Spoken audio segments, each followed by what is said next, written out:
पूरी मोहब्बत की पूरी कहानी एपिसोड 11। शैलजा बुतपन वहीं खड़ी रही। रवि की कही बातें उसके कानों में गूंजने लगी। शैलजा वहां खड़ी सोच में डूबी हुई थी कि तभी सामने से मालिनी आई और उसके सामने खड़ी हो गई। उसे अपने सामने देखकर शैलजा चौंक गई। वो कुछ कहती उससे पहले ही मालिनी ने बोलना शुरू किया। मैं मालिनी शास्त्री, रवि शास्त्री की धर्मपत्नी। आप शैलजा जी हैं? रवि जी ने बहुत बार आपके बारे में बताया है। उन्होंने एक बार कहा था कि आप जितना प्यार उन्हें कोई नहीं कर सकती, पर अफसोस उनसे इतना प्यार करने के बावजूद आप उन्हें कभी समझ नहीं पाई। ये बात सच है कि उन्होंने कभी आपको धोखा नहीं दिया था। हालात ऐसे थे कि उन्हें ये सब करना पड़ा। उन्होंने आपसे प्यार किया लेकिन हमेशा आपकी खुशी देखी। उनसे दूर होने का दुख जो आपने सहा, वही दुख उन्होंने भी सहा था। लेकिन उन्होंने आपकी तरह कभी अपने दिल में आपके लिए नफरत नहीं रखी। उन्होंने यही कोशिश की कि उनका आपसे सामना ना हो। इसलिए नहीं कि वो गलत थे, सिर्फ इसलिए कि उन्हें देखकर आप दुखी ना हो।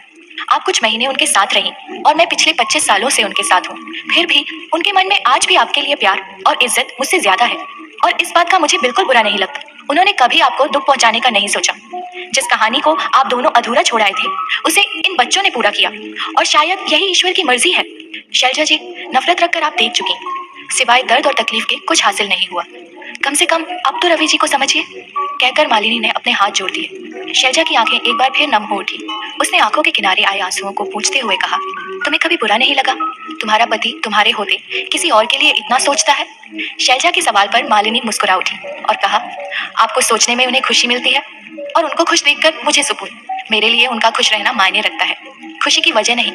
और अगर हर जगह वजह ढूंढने लगे तो जिंदगी छोटी पड़ जाएगी। तुम बातें बहुत अच्छी करती हो, शैलजा ने मुस्कुराकर कहा।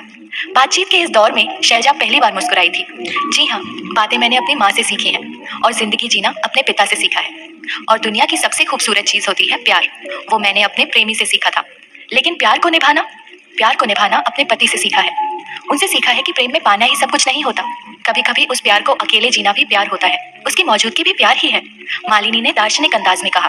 मालिनी की बात सुनकर शैलजा कहीं खो सी गई और फिर दोनों अलग अलग दिशा में बढ़ गई। हवेली आकर शैलजा बेचैनी से बड़ी भाभी के कमरे में गई। बड़ी भाभी उस वक्त कमरे में ही थी। शैलजा ने उनसे रवि को खत भेजने के बारे में पूछा तो भाभी सोच में पड़ गई। इतने सालों बाद शैलजा उनसे ये सवाल करेगी, उन्होंने सोचा नहीं था। भाभी को खामोश देखकर शैलजा ने उनके दोनों कंधों को पकड़कर हिलाते हुए पूछा, भाभी माँ बताइए, आपने खत भेजा था या नहीं? हाँ भेजा था मैंने खत। मजबूर हो गई थी शैलजा मैं वो खत भेजने के लिए, जब मैंने देखा मंडप पर बैठी लड़की एक जिंदा लाश है जो अपने अरमानों का कत्ल करके किसी और का घर बसाने जा रही है। बड़ी भाभी ने तड़पते हुए कहा। मैं कुछ समझी नहीं भाभी माँ, शैलजा ने कहा। बड़ी भाभी ने अपनी अलमारी खोली और उसमें से ढेर सारे खत निकाले। उसमें से आधे खत शैलजा को देकर कहा, ये वो खत हैं जो रवि ने तुम्हारे लिए लिखे जरूर, पर तुम तक कभी पहुंचे नहीं। और ये वो खत हैं जो तुमने रवि को लिखे, लेकिन जिन्हें तुम्हारे भाइयों ने रवि तक कभी पहुंचने नहीं दिया। कहकर उन्होंने बाकी के खत भी शैलजा की तरफ बढ़ा दिए।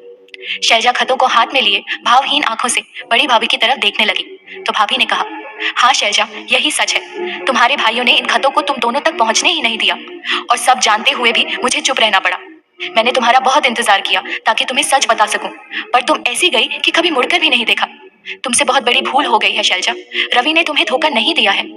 शैलजा बिना कुछ बोले अपने कमरे में आ गई। उसने दरवाजा बंद किया और सभी खत लेकर बिस्तर पर आकर बैठ गई। रवि ने जो खत भेजे थे उन्हें अलग किया।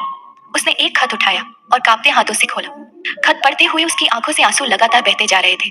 वो एक के बाद एक खत पढ़ती गई और रोती गई। 25 सालों की जो नफरत उसके मन में भरी थी आज आंसुओं में बह गई। वो सारी रात उन खतों में मुंह छुपाए रोती रही। अपनी नफरत के चलते उसने अभिमन्यु और शालू को भी बहुत ठेस पहुंचाई। सोचते सोचते उसे नींद आ गई।